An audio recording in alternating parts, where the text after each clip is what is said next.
Back to news. స్వాతంత్ర సమరయోధుడు వీర సావర్కర్ జీవితం అందరికీ ఆదర్శనీయమని బీజేపీ నాయకులు అన్నారు. భారతదేశ స్వాతంత్రం కోసం చిత్తశుద్ధితో సావర్కర్ పోరాటం చేశారని చెప్పారు. నేటి యువత ఆయనను స్ఫూర్తిగా తీసుకొని జీవితంలో ముందుకు వెళ్లాలని వారు కోరుతున్నారు.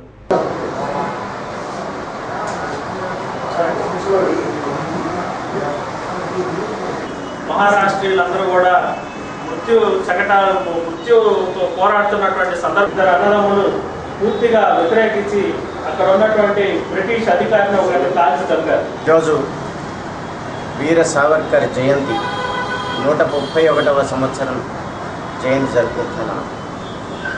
ఈ సందర్భంగా దేశ యువతకు వీర సావర్కర్ యొక్క జీవితం మనకు ఆదర్శంగా ఉంటుంది. నేడు మన చరిత్ర పుస్తకాలు చదువుతుంటే నా పూర్వుల యొక్క ఘనతను కంటే వాళ్ళ బలహీనతలు ఎక్కువగా వినపడుతున్నాయి. కానీ దేశానికి కావాల్సింది నా పూర్వులు గొప్పవాళ్ళు, నా దేశభక్తులు, నా పూర్వీకులు. వాళ్ళ నుంచి నేను స్ఫూర్తి తీసుకొని భవిష్యత్తు నిర్మాణం చేసుకోవాలనేటువంటి పద్ధతిలో ఇవాళ యువత రావాల్సి ఉండగా ఇప్పటిదాకా ఉన్న చరిత్ర పుస్తకాల్లో మన దేశం గురించి, మన యొక్క గొప్పతనాన్ని గురించి 1-2 వాక్యాలు రాస్తే అదే రాబర్ట్ క్లైవ్ గురించో, డెలౌసీ గురించో, లేకపోతే మెకాలే గురించో పుస్తకాల మీద పుస్తకాలు రాసేటువంటి పరిస్థితులు గతంలో చూసాం. ఇచ్చినటువంటి శిక్ష ఎవరికి రాలేదు. అట్లాంటిది ఆ సావర్కర్ వచ్చింది. సావర్కర్ యొక్క జీవితంలో ఆయన ఇంగ్లీషు వాళ్ళతో పోరాడినటువంటి ఆయన ధైర్య సాహసాలకు ఆయన ఏ రకంగా అయితే పోరాడారో వాటిని దృష్టిలో ఉంచుకొని ఆయనకు వీర సావర్కర్ అనేటువంటి బిరుదును కూడా ఇవ్వడం జరిగింది. ఇవాళ యువతకు ఆయన అతిథుల్లో పాశ్చాత్యం, అదేవిధంగా సెల్ ఫోన్లు, నెట్లు, వీటిలో లీనమైపోయి చుట్టూ జరుగుతున్నది ఏంటో తెలియకుండా, ఒక రకంగా చెప్పాలంటే నూన్యమైన భావంతో ధైర్యం లేని జీవితాన్ని గడపడానికి అలవాటు పడుతున్నారు. ఈ జాతి కోసం గర్జించిన సింహాలలో ఒక సింహం వీర సావర్కర్. అతను యువ కిషోర్. ఆయన యువతలో చిన్నప్పటి నుంచి, బాల్యం నుంచి ఉన్నటువంటి ఆ వీరత్వాన్ని ఇప్పుడున్న యువత అలవర్చుకోవాల్సిన అవసరం ఎంతైనా ఉంది. అదేవిధంగా ఈవేళ భారతదేశపు అఖండ నాయకత్వాన్ని సాధించి ప్రధానమంత్రిగా ఉన్న నరేంద్ర మోడీజీ నాయకత్వంలో ప్రతి ఒక్క యువత కూడా వీరత్వాన్ని అలవర్చుకొని వీరత్వంతో దేశ సమగ్రతను, దేశ భవిష్యత్తును కాపాడాలని ఈ సందర్భంగా పిలుపునిస్తూ ఆంధ్రప్రదేశ్ నూతన రాజధానిగా చారిత్రక ప్రాంతాలైన కొండవీడు, అమరావతిలలో ఏదో ఒక దానిని ఎంపిక చేయాలని మాజీ మంత్రి డొక్కా మాణిక్య వరప్రసాద్ డిమాండ్ చేశారు.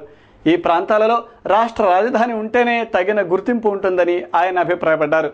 ఎన్టీఆర్ ఉంటే ఇప్పుడు ఈ ప్రాంతాల్లోనే రాజధాని ఏర్పాటు చేసేవారన్నారు.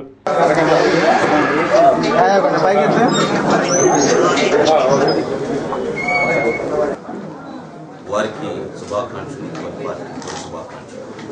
ఇదే సందర్భంగా ఈ సీమాంధ్ర ప్రాంతానికి చెందిన రాజకీయ కార్యకర్తగా, మాజీ మంత్రిగా, ఈ జిల్లా గుంటూరు జిల్లాకు చెందిన శాసనసభ్యుడిగా నేను ఈ ఇష్యూ, ఈ విభజన విధానం ప్రజల్లోకి రాకముందు, విభజన విషయం ఇంకా పార్లమెంటు దశకి రాకముందే నేను చెప్పాను. రచ్చబండలో చెప్పాను. రచ్చబండలో కార్యక్రమం అప్పటికి ఇంకా జరగలేదు. నేను ఒకటే చెప్పాను, మీరు గుర్తుండే ఉంటుంది. నేను తాడికొండలో చెప్పాను, పెరింగిపురంలో చెప్పాను. విభజన విషయంలో రాష్ట్రం కలిసి ఉంటుందా, విడిపోతుందా అనేది నాకు పెద్దగా సంబంధం లేదు. ఏం జరిగినా ఈ ప్రాంతానికి అభివృద్ధి జరగాలి, ఈ ప్రాంతానికి మేలు జరగాలి. రాష్ట్రానికి ఒక గంట విడిపోవడం జరిగితే ఈ రాష్ట్రానికి రాజధాని ఒక చారిత్రాత్మక ప్రదేశం ఉండాలి. రాష్ట్రంలో నలుమూలలకి ఒక కేంద్రీకృతమైన సెంట్రల్ లొకేట్ కావాలి. ఆ ప్రాంతం చారిత్రక వారసత్వం ఉండాలి ప్రజలకి. ఏదో కొత్త నగరాన్ని, ఒక అందమైన నగరాన్ని కట్టేసి దానికి ఒక పేరు పెట్టేస్తే అది దాంట్లో ఒక హెరిటేజ్ రాదు, ఒక వారసత్వం రాదు. ఒక మంచి వారసత్వం ఫ్యూచర్ జనరేషన్స్కి, భవిష్యత్తులో విద్యార్థులు, భవిష్యత్తులో పౌరులంతా కూడా మా రాజధానికి ఈ వారసత్వం ఉందని చెప్పుకునే ఒక పరిస్థితి ఉండాలి. కానీ కొండవీడు కేంద్రంగా రాజధాని చేస్తే రాష్ట్ర నలుమూలలకి దగ్గరగా ఉండే సెంట్రల్ లొకేటెడ్ ప్లేస్, అదే కాక ఒక చారిత్రక వారసత్వం. అమరావతి అంటే బుద్ధుని బోధనలు వెలసిల్లిన ప్రదేశం. తెలుగు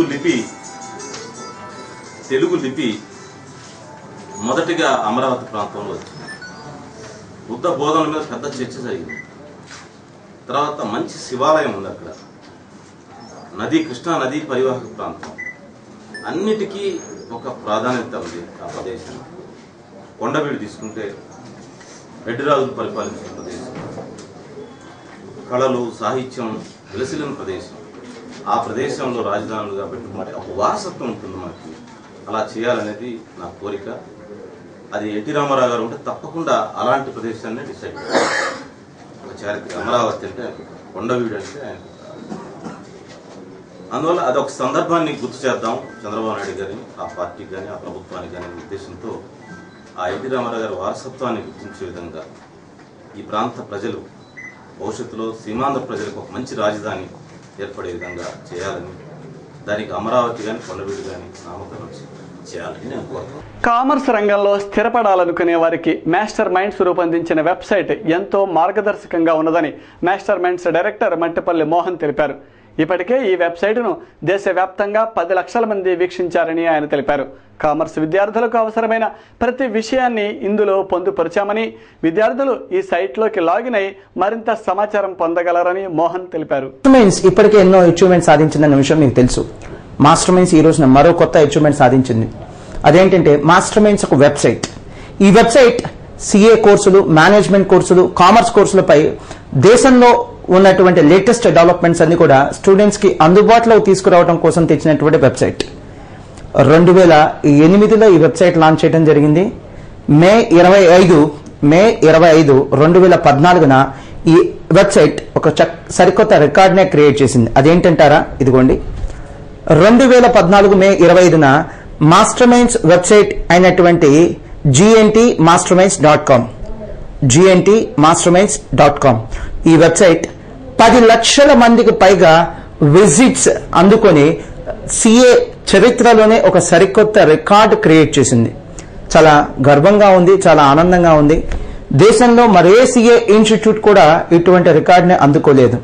సో ఇటువంటి రికార్డ్ అందుకున్నటువంటి గుంటూరులోని మన మాస్టర్ మైండ్స్ ఎంత ఆనందపడుతున్నామో మేము, అలానే మన నగర వాసులు, గుంటూరు వాసులు ఇచ్చినటువంటి తోడ్పాటు, హెల్ప్, ఇవన్నీ కూడా మేము మర్చిపోలేదు.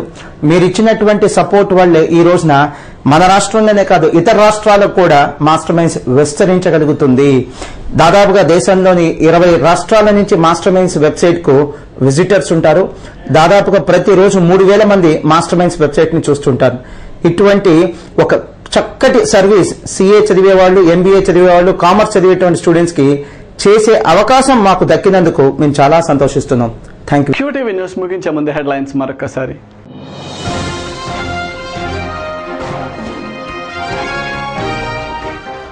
మంచినీటి పైప్ లైన్లకు ఏర్పడిన లీకేజీలను సరిచేస్తున్నాం.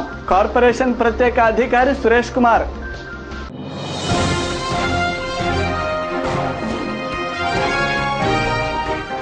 బాలికలు విద్యలో ముందుండేలా తగిన చర్యలు తీసుకోవాలి. ఏజెస్సీ నాగేశ్వరరావు.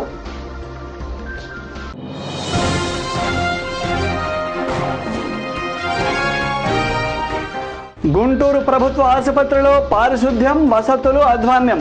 తనిఖీ చేసిన ఎమ్మెల్యే మహమ్మద్ ముస్తఫా. ఇవి ఈరోజు విశేషాలు. మరిన్ని వార్తలతో మళ్ళీ కలుద్దాం. నమస్కారం.